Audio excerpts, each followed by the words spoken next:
PM Modi की रणनीति के आगे राहुल गांधी की दाल नहीं गल रही है। इस बार शशि थरूर ने राहुल गांधी और कांग्रेस के खेमे के नेताओं की मुश्किलें बढ़ा दी है। सुप्रिया सुनीत से लेकर जयराम रमेश और राहुल खेमे के नेता राहुल गांधी को कभी जननायक बताते हैं तो कभी उन्हें जेनजी का सबसे पसंदीदा नेता बताते हैं। लेकिन कांग्रेस में ही कई ऐसे नेता हैं जो असलियत बाहर लाकर कांग्रेस को एक्सपोज कर देते हैं। सीजेपी के प्रोटेस्ट के बाद सुप्रिया सुनीत ने दावा किया था कि जेनजी ने राहुल गांधी को अपना नेता चुना है। सुप्रिया सुनीत ये भी दिखाने की कोशिश कर रही थी कि धर्मेंद्र प्रधान का इस्तीफा राहुल गांधी की वजह से हुआ है। लेकिन सब जानते हैं कि धर्मेंद्र प्रधान के इस्तीफे में राहुल गांधी का कोई रोल नहीं है। लेकिन फिर भी सुप्रिया सुनीत राहुल गांधी को हीरो बनाने में लगी हुई हैं। लेकिन अब कांग्रेस के ही वरिष्ठ नेता और सांसद शशि थरूर ने सुप्रिया सुनीत के दावों की हवा निकाल दी है। क्या है पूरी खबर बताते हैं आपको इस रिपोर्ट में। दर्शकों, कांग्रेस के आईटी सेल की प्रमुख सुप्रिया सुनीत और कांग्रेस के जो लोग ये दिखाने की कोशिश कर रहे हैं कि जेनजी राहुल गांधी के साथ हैं। राहुल गांधी के छात्रों की गूंज कैंपेन को छात्रों का जबरदस्त समर्थन मिल रहा है। उन्हें शशि थरूर ने आईना दिखाने का काम किया है। दरअसल कांग्रेस सांसद शशि थरूर ने अपनी ही पार्टी के कैंपेन को लेकर बड़ा सवाल उठाया है। राहुल गांधी के छात्रों की गूंज कैंपेन को छात्रों से अपेक्षित समर्थन नहीं मिलने की बात पर थरूर ने कहा कि कांग्रेस को आत्ममंथन करना चाहिए। थरूर ने माना कि पार्टी शायद युवाओं और खासकर जेनजी की नब्ज पकड़ने में नाकाम रही। दर्शकों, आपको बता दें कि एक इंटरव्यू में जब शशि थरूर से पूछा गया कि राहुल गांधी के छात्रों की गूंज कैंपेन को छात्रों से उतना समर्थन नहीं मिला जितना जंतर मंतर पर हुए सीजेपी विरोध प्रदर्शन को मिला था, तो उन्होंने इस बात से सहमति जताई। थरूर ने कहा, सही बात है और इसलिए हमें खुद से पूछना चाहिए कि हम क्या नहीं कर पाए। शशि थरूर ने कांग्रेस की रणनीति पर सवाल उठाते हुए कहा कि पार्टी को ये देखना होगा कि कहीं वो छात्रों की बात सुनने में तो नाकाम नहीं रही।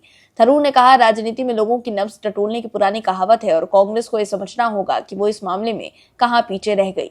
वहीं शशि थरूर ने सबसे अहम सवाल युवाओं को नई पीढ़ी को लेकर उठाया।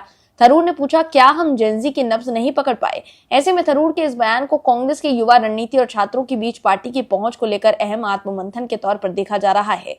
आपको बता दें, ये बातें शशि थरूर ने India's international movement to United Nations की 15वीं सालगिरह के मौके पर कही है। शशि थरूर का ये बयान ऐसे समय में आया है जब राजनीतिक दलों के लिए युवाओं और खासकर जेनजी तक अपनी बात पहुंचाना लगातार महत्वपूर्ण होता जा रहा है।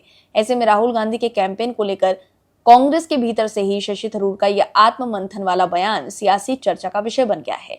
इसके अलावा शशि थरूर ने अपनी ही पार्टी कांग्रेस को एक और नसीहत दी और कहा कि केवल विरोध के सहारे राजनीति नहीं चल सकती। शशि थरूर ने संसद में लगातार होने वाले हंगामे और कार्यवाही बाधित होने पर चिंता जताई। थरूर ने कहा कि सड़क का काम सड़क पर और सदन का काम सदन में होना चाहिए। शशि थरूर ने माना कि संसद को ठप करने की राजनीति से विपक्ष का भी नुकसान होता है। थरूर ने कहा कि पहले विपक्ष में रहते हुए बीजेपी ऐसा करती थी और अब कांग्रेस समेत अन्य विपक्षी दल भी उसी रास्ते पर चल रहे हैं। तो देखा आपने कि कैसे शशि थरूर ने कांग्रेस को नसीहत दी कि हर वक्त विरोध की राजनीति ठीक नहीं है, जबकि राहुल गांधी और उनके खेमे के लोग हर वक्त मोदी विरोध में लगे रहते हैं। राहुल गांधी संसद नहीं चलने दे रहे हैं, लेकिन थरूर ने कांग्रेस को एक्सपोज कर दिया है। इसके साथ ही थरूर ये भी कह रहे हैं कि राहुल गांधी ने छात्रों की गूंज के जरिए युवाओं के मुद्दे उठाए, लेकिन उनका व्यापक असर नहीं हो पाया। कांग्रेस को जनता की नब्ज पहचानने की सख्त जरूरत है। ऐसे में सुप्रिया सुनीत जो ये कह रही थी कि जेनजी ने राहुल गांधी को अपना नेता चुन लिया है, उन्हें शशि थरूर ने कुछ बोलने लायक नहीं छोड़ा है। दर्शकों, राहुल गांधी अब तक बीजेपी को घेरने में कामयाब नहीं हो सके हैं। जिस पर मुद्दे को वो उठाते हैं उस पर खुद ही बैकफुट पर आ जाते हैं।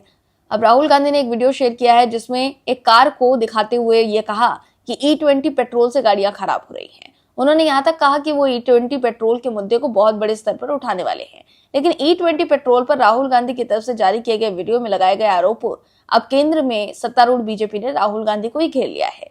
दरअसल बीजेपी ने राहुल गांधी पर E20 ईंधन को लेकर झूठ बोलने का आरोप लगाया है और कहा कि उन्हें तो ढंग से एक्टिंग भी करनी नहीं आती। कम से कम राहुल गांधी एक्टिंग तो ढंग से कर लेते। बीजेपी प्रवक्ता प्रदीप भंडारी ने कहा कि जिस गाड़ी को दिखाते हुए राहुल गांधी ने वीडियो बनाया, आरोप लगाया गया कि वो गाड़ी E20 एथेनॉल कंप्लायंट नहीं है और जब उन्होंने गाड़ी में फ्यूल लगाने वाली जगह को खोला तो वही गाड़ी चिल्ला चिल्ला कर कह रही है कि वो E20 एथेनॉल कंप्लायंट है। मतलब राहुल गांधी से एक्टिंग भी ठीक ढंग से नहीं होती है। तो देखा आपने कि कैसे राहुल गांधी चौतरफा घिर गए हैं। Bureau report, OMS news. आप दर्शकों से विनम्र निवेदन है कि चैनल को सब्सक्राइब जरूर करें